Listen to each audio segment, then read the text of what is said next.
Hello, it's episode 13 of the Customers Who Click podcast. Welcome back. If you take a moment to rate the podcast on iTunes, that'd be absolutely wonderful. Today's guest is a good friend of mine, Pete Dunn. Pete's a wonderful salesman and copywriter, and is here today to talk about how businesses can make better use of copywriting in their sales process, whether that's closing deals on the phone in person, or the language you use in emails or on your website. As we've heard before from Parry on episode 2, copywriting and the language you use is so important. It makes a massive difference to how customers interact with your business and can have huge impact on your revenue. In fact, as we heard on episode 12 as well, behavioral economics, copywriting helps you building these little nudges into your website and processes just to help push people over the line. Anyway, let's hear from Pete. Hi, Pete. Thanks for joining me. Can you tell us a bit about yourself, what you do and why you do it? That's my pleasure. Thanks for having me on. So I guess I class myself as a salesman, although I do write copy. I've been in and around the sales arena for 21 years now. And for half of that, I've written copy both for myself and for others. Why I do it is probably quite a contrarian answer. I got into sales initially because it had such a low barrier to entry. I needed to do something that earned me money, and the rest is kind of history. So I've always had this fascination with people, and sales really just fed that fascination and enabled me to make money at the same time. Sounds good. Good enough reason for it to get into it, isn't it?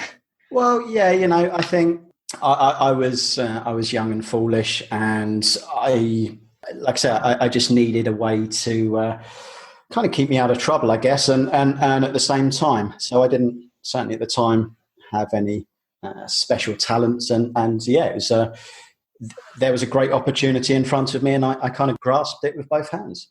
What does a standard day look like for you? Nowadays, it's kind of different. A standard day is typically quite long. I'm up very early, as you know. So for your listeners, I'll probably clarify this statement. So obviously, you stayed with us for a few weeks. Yeah, just before everyone locked down. Just before, and we had that's for another episode. The mission to get you home and back into the UK. But a standard day looks actually very long for me. So typically I'm up pretty early.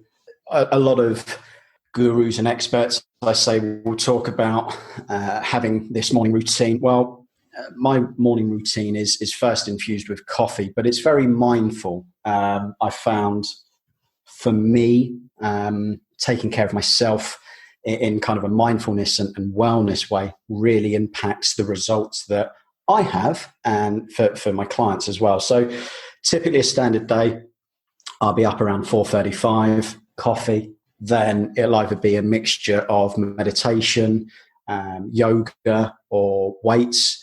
From there, my work day, I guess, starts probably around about 9:30. I'll typically work through, depending on what clients I have at the time, typically I'll work through till sort of mid to late afternoon and then into the evening. But one of the biggest mistakes that I made, certainly early on in my career, was not looking after myself. So also as well, if I've got a copy project for either that I'm consulting on or actually writing, a typical day looks actually very lazy, and I'll kind of expand upon that as we move through. But it probably looks like I'm not really doing much, because in actual fact, I'm probably not doing much. And for me, that was a big kind of component of being able to write good copy. But I'll expand on that as we go through. Yeah, well, speaking of writing good copy, tell us a bit about that. Tell us a bit about kind of the art of selling and copywriting and language, and particularly why should B2C companies care? Why is it something that they should consider and focus on? It's a great question. I mean, for me, everything revolves or should revolve around the customer. A lot of people have this great product, but put their sales efforts and their copy efforts around that. So it comes out as very product centric. Now, one of the things that I've learned as I've gone through this journey is it's not, no one really cares about you, your business, or your product or service. What they do care about is themselves. So one of the best bits of advice that I've ever been given, and I'll give this to everybody that I speak with, is when it comes to sales or copy or pretty much anything in life, we're all selfish. So when I'm writing copy, there's one question that I'm looking to answer at any one time for a consumer is the so what. What does this mean for me? Or as one of my very first sales mentors said, it's the Whiffam rule. So what's in it for me? If I can answer that so what question at every kind of stage, I'm already there. But I would implore everybody who's writing copy for their product, for their customer, to make it just that, make it all about the customer. Every word, every touch point, every interaction really ought to be very, very customer centric.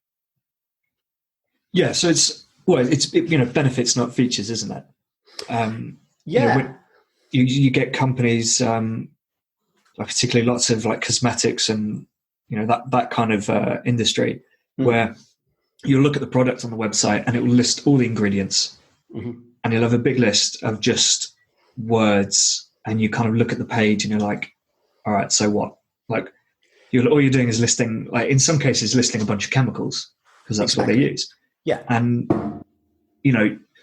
I guess some of it is there to say, by showing you our ingredient list, we're showing you what's not in there. We're highlighting the fact that we don't have this and this, but just by not saying it. But you're still kind of sat there going, all right, great. What does that do for me? Exactly. The ones who say, clinically proven to give you softer skin or whiter teeth and that sort of stuff. That's the stuff people want and care about. But even then, I suppose with the whiter teeth, I guess it's still so what? Exactly. Yeah. It's what's this going to do for me? So if I've got the whitest teeth in the world, that's great. But again, so what? What does that mean? Does that mean I'm going to make more people smile when I smile at them? Or is that going to attract me to the opposite sex or the same sex or any kind of sex? What's it going to do for me? What goes beyond that? And I think, and this is actually a critical point, especially when it comes to that whole B2C, both in sales and copy. So yes, again, it really depends who you're selling to. So for example, an engineer type of person who's going to be very analytical, very data driven, is going to want to see a lot of features because that's how they process information, generally speaking. But benefits by far. People buy off emotional reasons backed up by logic. Now, for me, one of the critical things that is oftentimes missing in copy is actually story and personality. And I think that an infusion of that and letting that, almost like letting that brand voice come through. And there's a couple of great examples of this, but letting that brand voice come through when you're writing your copy and that personality, it is really, really important. And everyone can relate to a good story. But a great example of this, I'll give two. One of the kind of go-to brands that I always try to emulate is Innocent, the smoothies. look at how they do what they do, and it's a great example of an infusion of story with benefits, and it's really drives through to the consumer. Another really great example, if not one of the best examples of this, is MailChimp. Look at how MailChimp write their copy. It's absolutely phenomenal. It's a real, you get that emotional buy-in. And of course, it talks about the benefits of using them. There's no, or hardly any at all, features through any of their site or how they write about themselves and what they do. It's a really great example of that infusion of benefits, story, and really resonating with an audience. Yeah, I think I've seen some, I wouldn't be able to tell you names right now, but yeah, I've definitely seen someone where the brand tone of voice actually stands out as well. So actually, it reads a bit more interestingly and kind of captures your attention just because some of the words they use or their sentence structure and things, as opposed to other brands that might still write about the benefits and the so what, but it's just kind of just normal. It's just as if someone was kind of just talking and explaining it. What's interesting about Innocent actually is I read the other day, the guy who came up with all that kind of tone of voice actually hates what it's become now. I can't remember exactly what he said. It was in an article, but yeah, I think he was saying they've kind of gone too far with it. And it's this, it was supposed to be just a tone of voice, I think. Whereas now it's become just this whole thing where, and it's being copied a lot.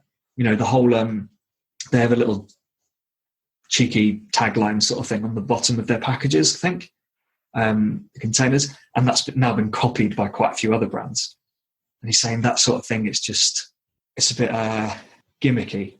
I think you're right. I think when it comes to, and this is actually really relevant when it comes to copy. So it has been overdone. People have, to your point, absolutely, it becomes more of it, or it has become more of a gimmick. But for me, at least, there was a really crucial kind of lesson in that. So many, many years ago, kind of when Innocent was very new, they had underneath, and you mentioned this, Will, underneath they had just a little one line, like a funny sentence, and one in the cap as well. And for me as a consumer, I always looked forward to reading it. I more so than actually drinking the drink or the smoothie. And it was something that I always looked out for. And this is the copy lesson in this is your micro copy.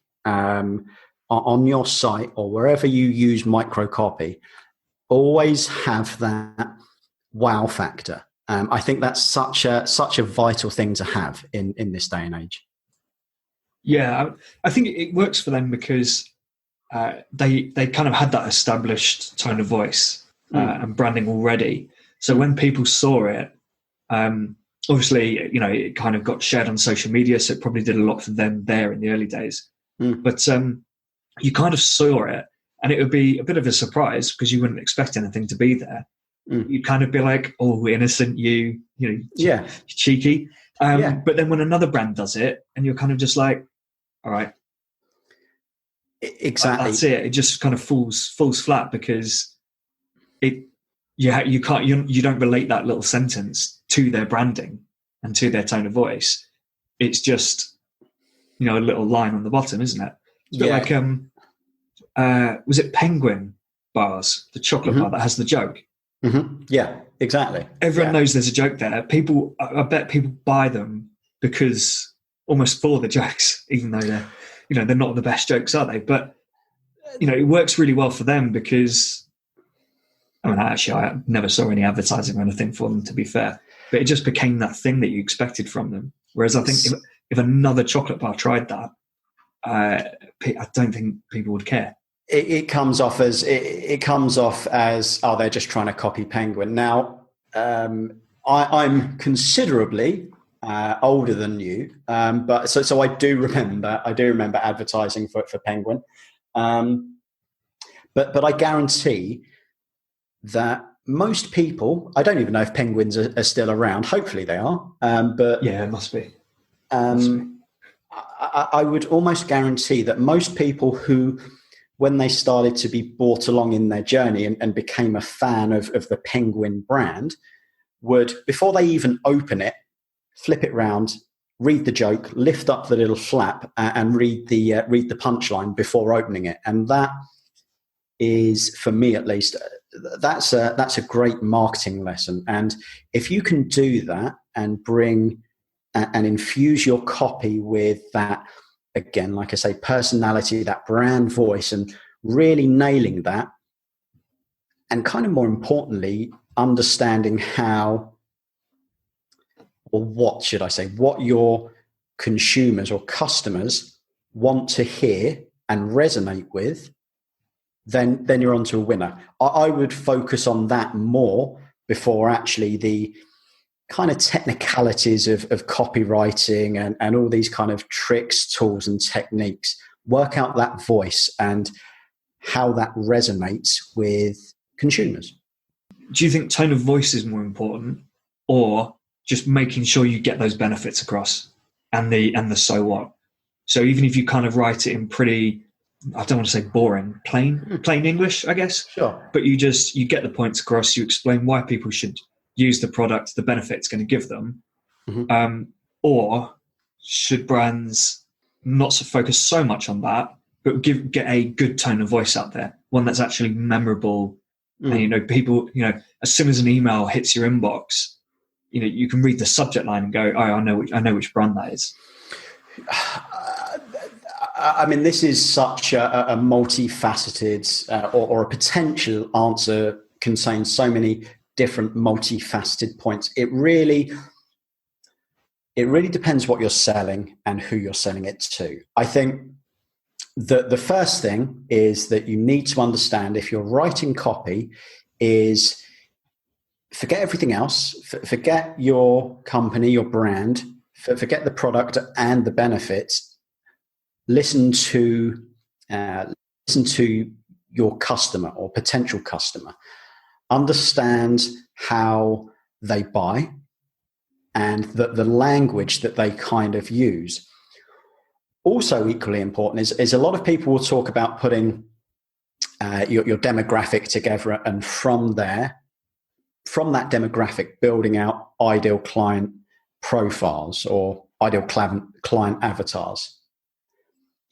What's equally as important to me, at least, is to actually put together a profile of the people that you want to repel and not resonate with and almost not attract to your brand. But I think to kind of answer your question, I think benefits sell, but they're all equally as important. But in every step, the main focus, if it's a long sales cycle and requires multiple touch points, especially when it comes to copy to bring people through their buying journey, then you need them. You need each and every one. Each has its merits, but you need to understand what that journey and that process looks like, and then have them at every kind of touch point to nudge people along. And I'll make that even clearer. So I come from the world of direct response copy. So I want people to do something. I want them to take an action. I want them to be nudged along nicely at every stage towards a decision, the right decision. So I think there's a huge difference between branding and in copy and that personality and voice, which is vital, but also as well, I want them to see the benefits for them and take action, whether that's opening an email, whether that's buying the product. I want them to have that amalgamation of everything that's right for them to bring them along into their journey.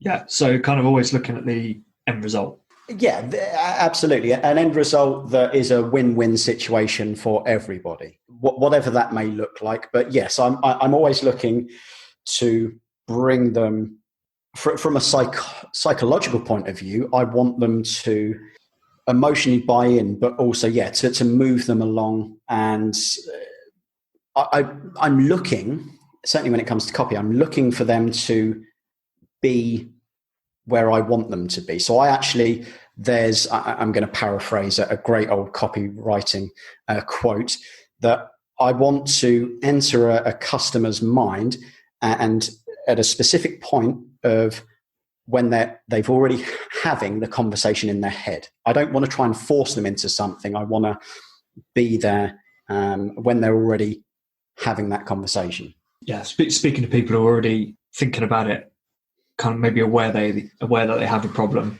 I guess. Yeah, absolutely. And I think this is a big thing, and this is probably a separate topic, but understanding and segmenting your demographic. And when it comes to copy, there's a certain amount of education that's required to move them along. But I also want that to be entertaining. But I also, from that, I want them to move along. I don't want to, and you shouldn't, try and persuade someone that doesn't want to buy. I think it's just, life's too short for that, and it just leaves a bad taste in everybody's mouth. Okay, so are there any kind of common myths or misconceptions about copywriting and selling? I mean, there's loads. I'll pick for me one of the, I'll use both copy and sales.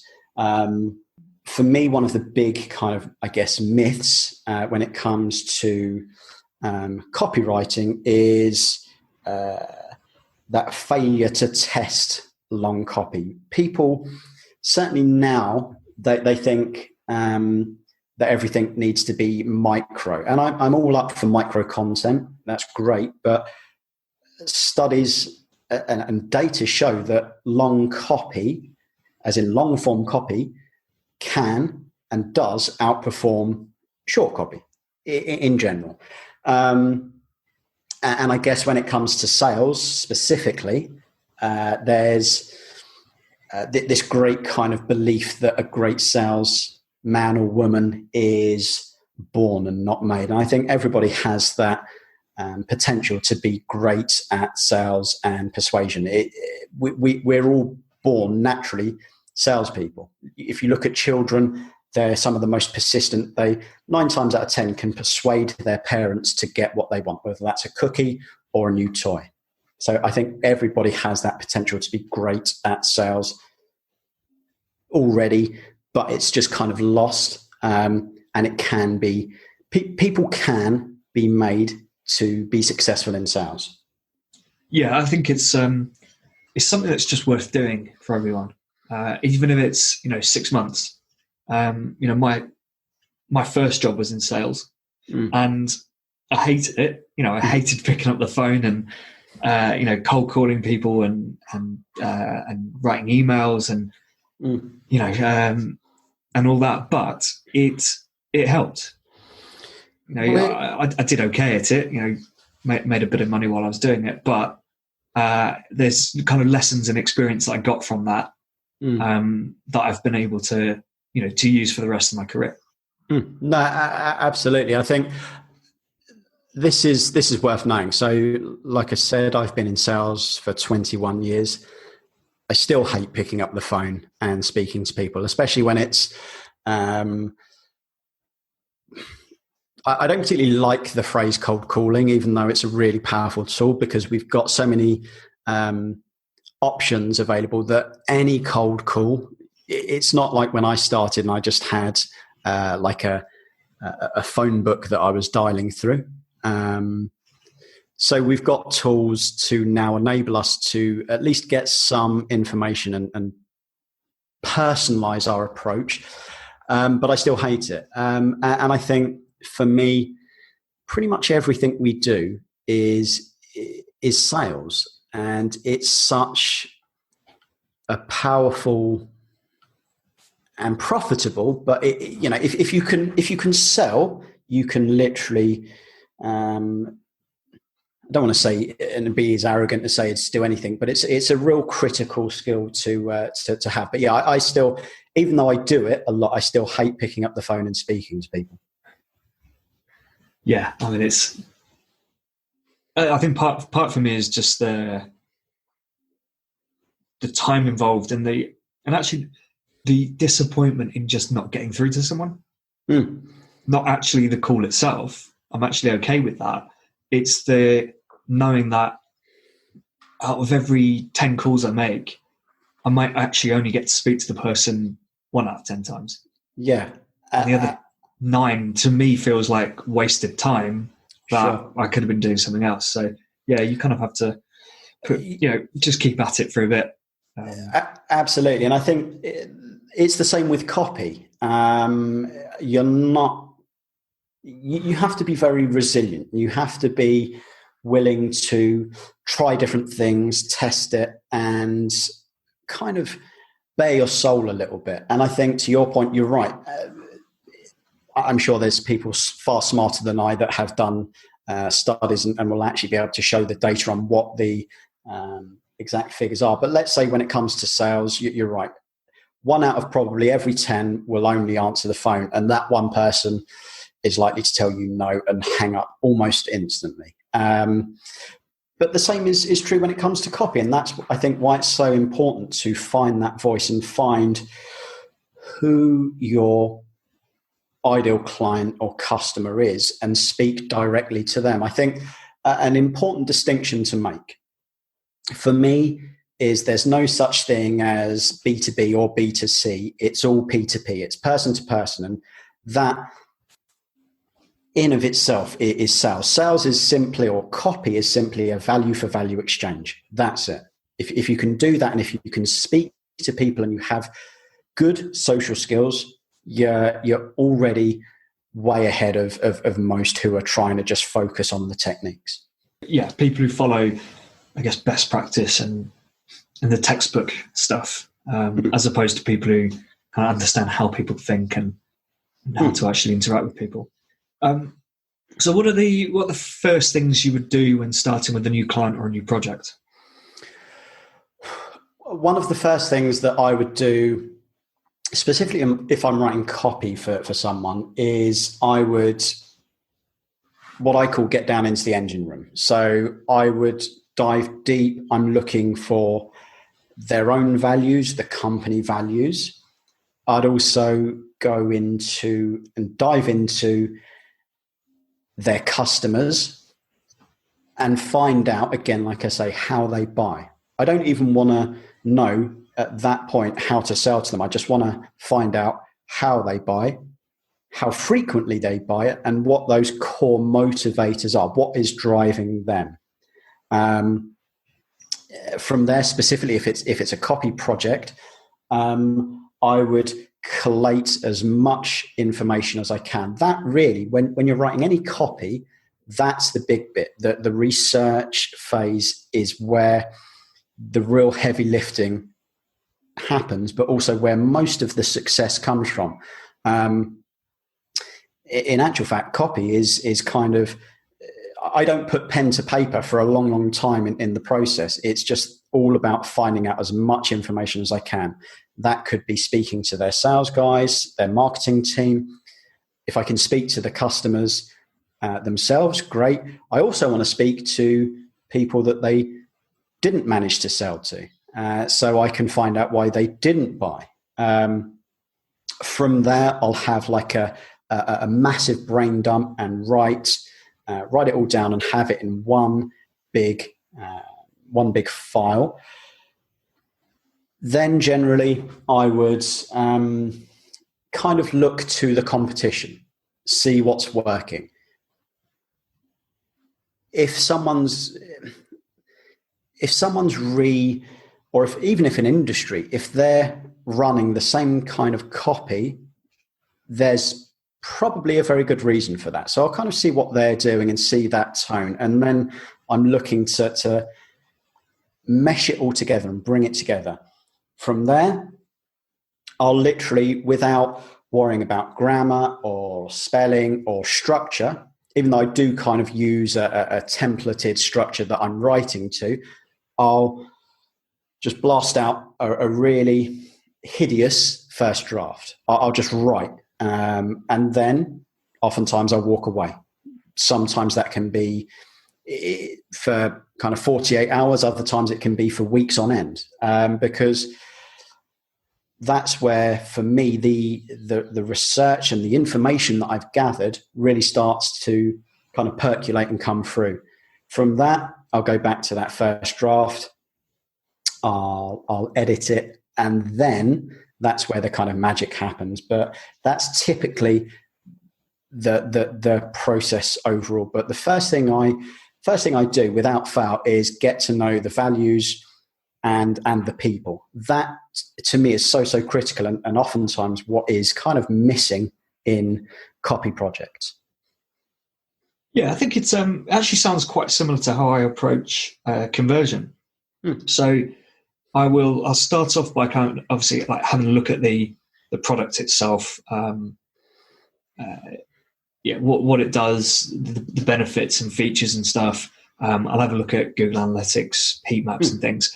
But then it's, a big part of it is those conversations with customers. Sure. And it's talking to people who I always kind of try and split it up, a fair number of times. So I'll look at the really loyal customers, the people who buy it again and again and again, or, the guys who are subscribed for 18 months. Then I'll look at people who have bought maybe a handful of times, once every now and again. People who bought once but never bought again. And, it's maybe 6 months since that purchase. People who have just purchased. So, within the last week, probably. And then trying to get those people who didn't purchase and who left the site. Sure. Why, and speaking to those people, because, why do you keep buying? Why did you buy and then never buy again? What did you, I guess for the people who've just bought, it tends to be more, what did you like about the experience, or what, what convinced you to buy? And then obviously for the people who didn't buy, why not? What put you off? What was the one big reason you didn't buy today? And then all that feedback then kind of, feeds into that testing, the testing plan, helps come up with the experiment ideas. And then, that's kind of the first draft.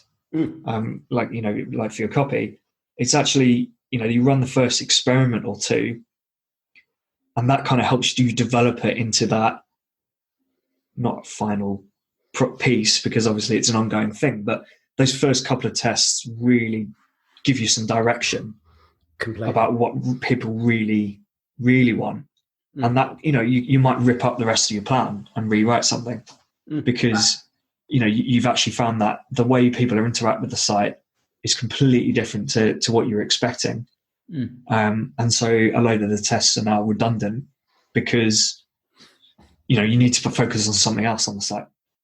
Completely. I think for me, and you're right, that the process is pretty similar, but a piece of copy, one of the big mistakes that I see people making when it comes to their copy is they'll find something that works and they'll stick with it. Now that is kind of contrarian advice to what most of the quote unquote copy gurus would say, because of course you want to stick with it while it's working, but I think you should always look to iterate on that and have or be brave enough to try something else, even at the cost of it flopping. But I think if you've got that far in your journey and you constantly go back and speak to your customers, your sales people, and have that eye on the data, you need to be brave enough to actually try and break that control. So control like the top performing piece of copy and always try to improve upon it. I think that's such a big thing. But to your point, absolutely, I'm looking for, because that's really what copy should do. It needs to convert people, or it needs to nudge them along nicely in their journey, and that's we're converting them into something. But I think I'm looking for RFM. So I'm looking for recency. How recently did they purchase? I'm looking for frequency. How frequently do they purchase? And then I'm looking for monetary. Are they just purchasing a constant amount of low ticket items, or are they purchasing less frequently but real big ticket, and they're a consistent buyer? So this data driven, both in an analytical style but also as well a real world, if you like, so actually speaking to people style is so powerful and so misunderstood and misused. So when you say speaking to people, do you mean in terms of the copy, or do you mean actually going and speaking to people to get that feedback? Speak to real people. If people have existing customers, go and actually pick up the phone and speak to them and ask them. There's gold. They're the people that literally feed your business and keep your business going. Now, let's look at it from another point of view. Let's say you're a startup and you've got no customers yet. Well, where do you go from there? You ask for feedback. Again, this is where that research phase comes in, and you put together your ideal client and the type of people that you want to repel and go and speak to them. That can mean a multiple kind of touch point approach, but we've got social media, we've got forums, we've got Reddit, Quora. Go into all these places and actually see the conversation that these people are having. You can get their pain points, you can get their frustrations. You can always, or I would suggest, always speak to real people rather than just trying to guess off analytical data, if that makes sense. Yeah, you need to do both. Sure, absolutely. Absolutely. But it is crucial that you do both. Yeah, 100%. 100%. You know, again, even like with conversion as well, there's only so much you can tell from just looking at the data and the numbers. And then even, you know, you look at Google Analytics and you'll get an idea of where a problem is, you know, but you'll know which page the problem is on. Exactly. Then you'll use a heat map, and you'll get an idea of, you know, where people are clicking on where people are looking on the page, but you still don't know what the problem is and why people aren't taking the step. Exactly. You know, you might see that everyone's browsing everyone's seems to be looking at, and kind of mouse is hovering over the left-hand side of the page or something when the call to action's on the right. And you might be able to guess why that is. You know, you might look like there's something clickable on the left and your button's really hidden. But yeah, when you actually speak to people and get that feedback, you'll find out why people haven't been clicking that button and continuing on. So yeah, it's the same with copy, isn't it? Exactly. Yeah. You can see how many people are converting on a page, or responding to your advert or your direct mail or whatever. But you don't know exactly why they're doing that or why they're not doing that unless you speak with them. Exactly. And for me, you can save yourself literally in some cases months of frustration and a ton of money if you just, your customers, and again, it comes back to what I was saying earlier, is everything that you do ought to be customer or consumer centric. Is they'll give you, again, to your point, you need both. But for me, when it comes to copy, actually speaking to people that spend money or not, as the case may be, will give me such valuable insights that will really improve the results of copy. It's such a powerful, but people don't do it. And it's a shame because they're not open to getting that feedback from a real person. Yeah. So I guess we've kind of covered a few bits of this, but I guess to summarize, have you got, I don't know, maybe 3 tips you would give people on where to start?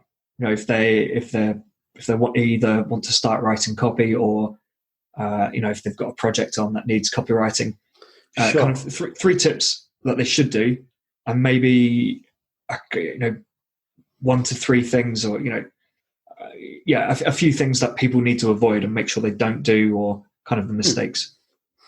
I think for me the big thing is throw away all the copybooks. There's a very old formula, just one of many, that AIDA: attention, interest, desire, action. Now that format, of course, still works, but for me, before you try and learn the fundamentals of copy, go and learn people. Study people. Study psychology. Study philosophy. For me, they are two of the biggest and best starting points to be able to write copy really well. If you can understand humans and human nature, you'll take a quantum leap away from most quote unquote copywriters. If you can understand why people do what they do and how to use that, and from there, layer in the copywriting techniques, whether you want to write copy for yourself or start as a copywriter for clients or write copy for your product or service, start there. Start with psychology and look at philosophy and study that. Second big thing is just to remain curious. Always ask questions, what I would call dare to be dumb. Never feel that your expertise gets in the way of asking stupid questions. And there are such a thing as stupid questions, but feel free to ask them, because the more questions you ask, the more feedback and the more kind of data that you get from people. That would be another kind of step two. The third kind of step I would suggest is for people to read more fiction. Now, people get bogged down again in these techniques of copywriting, but again, understanding a story and how a story is structured is really, really powerful. For me, so I'm a bit of a superhero geek. Read a comic book. If you look at a comic book, typically 25-ish pages long, they oftentimes pack a full comprehensive story with a beginning, a middle, and an end into such a small space that's generally far more visually driven or aesthetically driven. That grounding in psychology, in philosophy, that grounding in story should be your focus. From there, find a technique that works for you. Be bold in what you do. Don't go back to a kind of a mistake I see many people make is they go back to copywriters, typically because that's the majority of the books that people talk around. I'm not going to name any names because I've got all the books, but they go back to copywriters who were writing copy years and years ago, and it's very outdated, it's very staid, and it's just not relevant. See what some of the biggest and best copywriters, how they're writing their copy, and emulate them. Don't copy them, emulate them and find out what works. But yeah, psychology and story is a huge superpower if you understand them. Yeah, I'm a big fan of kind of the psychology and the behavioral stuff. In fact, the episode I did with web loyalty was around behavioral economics. Mm-hmm. And it's really, really fascinating stuff that it's just about little nudges and things. It's a little different to copywriting, but it's that learning about behavior and why people do things and what motivates them. It does help you write copy, write adverts, target people. Yeah. Sure, absolutely. Understanding, and that's that's kind of driven by psychology, and not to a lesser degree, but to a slightly lesser degree, philosophy. If you can understand why people do what they do, and then relate that to your product or service or the copy that you write to them, if you understand that and what drives them and what triggers those decisions that they make, is far more powerful than actually just trying to figure out, okay, how can I sell my widget to these people? Understanding that human nature is so powerful. I guess why people focus on when you're talking about widgets, I guess, how much time you save and things like that. Yeah. How much if you look at the core driving motivators of people, and again, it comes back to that. So what is this going to save me time? Is this going to make me money? We all want to either save something or make something, typically. So it's understanding that and how that relates to your consumer. Then from there, once you've got a solid understanding of that, wrap your copy around that as like the spine, if you like, of the copy. It's just such a powerful technique when you understand that core concept. Yeah. So obviously with the pandemic that's been going on, we've seen big changes in shopping behavior. Mm-hmm. Obviously everyone's gone online. Online's had a massive boost. Mm-hmm. Do you think there's going to be any big opportunities in copywriting over the next kind of 12 months? Do you think behaviors will change a bit and actually, the people, are there new opportunities for copywriters to kind of leverage that change a bit and beat the competition? I 100%. I think there's kind of being a student of the market, I guess. There's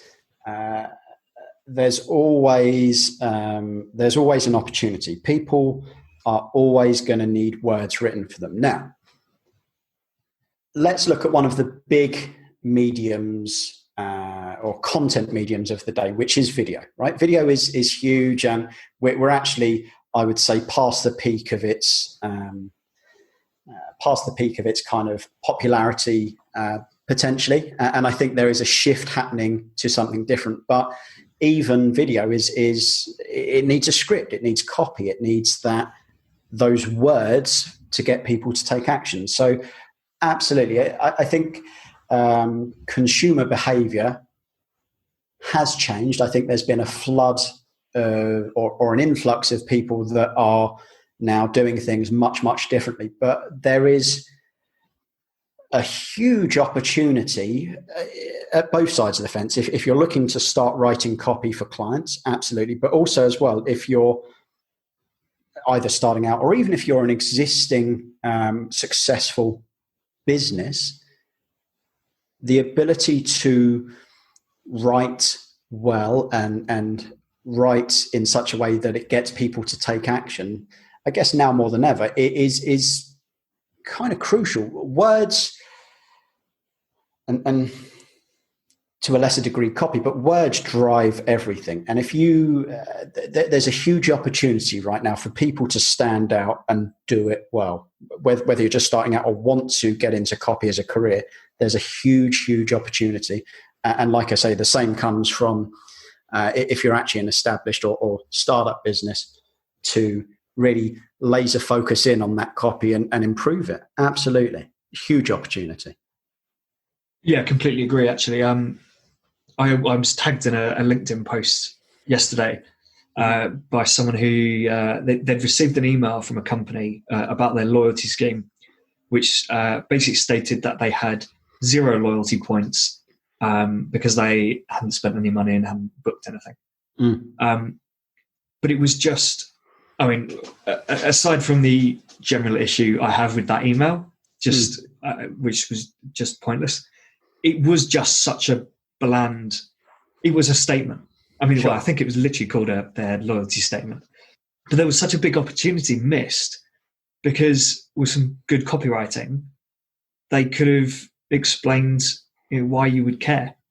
Exactly. Like, why do you, there was nothing in the email which explained why you would actually care about loyalty points and what you could spend them on and use them for. It all focused on the fact that he hadn't spent any money with them.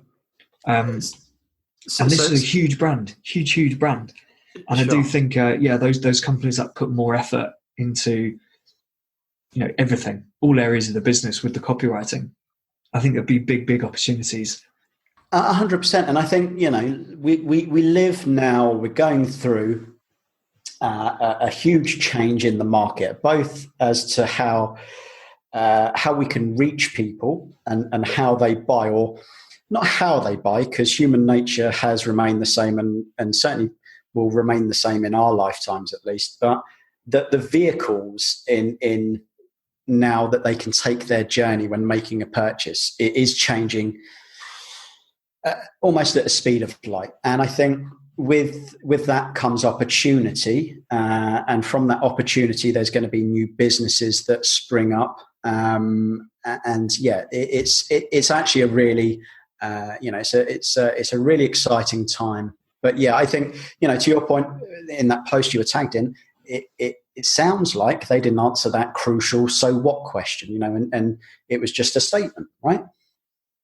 Yeah, it was exactly. In fact, I think I might have actually commented that as well. So what? Why? It's like, why are you telling me this? Yeah, exactly. I mean, I could rant about that for ages. But do you have any pet peeves when it comes to marketing? So many. All right, let's go with just one or two. I went. That's a whole separate episode. I think when it comes to marketing done well should feel effortless. It should be a joy. Same with sales. It should be a joy, and really kind of float people along. I see a lot of mistruths. I don't want to say lies, but I see a lot of mistruths when it comes to marketing, and kind of like almost like a bait and switch, with no positive outcome. Yeah, but I mean, I think for me that's the big one. I think marketing needs to be done well, but it also needs to be value driven and be moral and ethical. When people don't tell the truth in their marketing, that just leaves a bad taste in my mouth, and no doubt for many others. But it's all done for the sake of getting a sale. It's not cool. It's not cool. That's my biggest one. And if you could kill off a marketing channel or tactic, what would it be? Okay, so this is a big one, and I think it's one worth.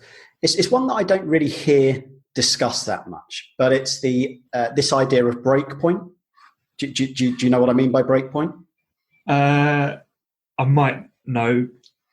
I wouldn't be able to tell you what it is, but if you explain it, I might go, okay, yeah, I just didn't know the term.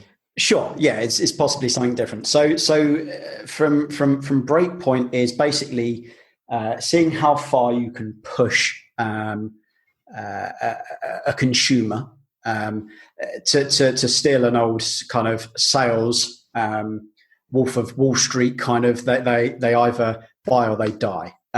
So breakpoint is pushing people to like really hard. It's like your sleazy car salesman, or it's your marketing effort that shames people into buying. If I could get rid of breakpoint in every sales or every marketing channel, I think the world would be a much better place. Okay, so kind of a bit like kind of pressure, putting pressure on people. Yeah, absolutely. Look, I think that urgency, pressure, when used in the right way, urgency is a great motivator. Exclusivity is a great motivator, but to the extent of what, and again, it comes back to that being client or customer or consumer centric. And I see a lot of brands that put unnecessary pressure, almost like a shaming tactic on people if they don't buy. But it's essentially pushing people in a very uncomfortable way to make a decision. And I don't think that is necessary. Oftentimes I'll see that, and I just think it's coming from a place of desperation. But don't get me wrong, it's a fine line. You should use pressure in the right way. You should use kind of urgency, especially, and that fear of missing out, or FOMO, as the cool kids would say, to take advantage. But there's a fine line, and it can go above and beyond. So especially when it comes more so, I guess, to marketing, is that break point of, okay, so let's push them. and see what happens. I think that pressure needs to be there, but pushing people to break point and almost in a shaming way is a really bad kind of tactic. If I've understood this correctly, I think I see it on some like opt-in forms or opt-out, where the opt-out tends to be something like, no, I'm happy with rubbish conversion rates. Yeah. Or no, I'm happy with my business not earning much revenue. Something like that, which is just a over the top, aggressive, just unnecessarily aggressive way of trying to convince someone to click on the yes instead, and it's just I posted one on LinkedIn, didn't I? The other day, saying it was like, no, I'm happy being a fool, or something like that, and it's and I think again, it's walking that fine line of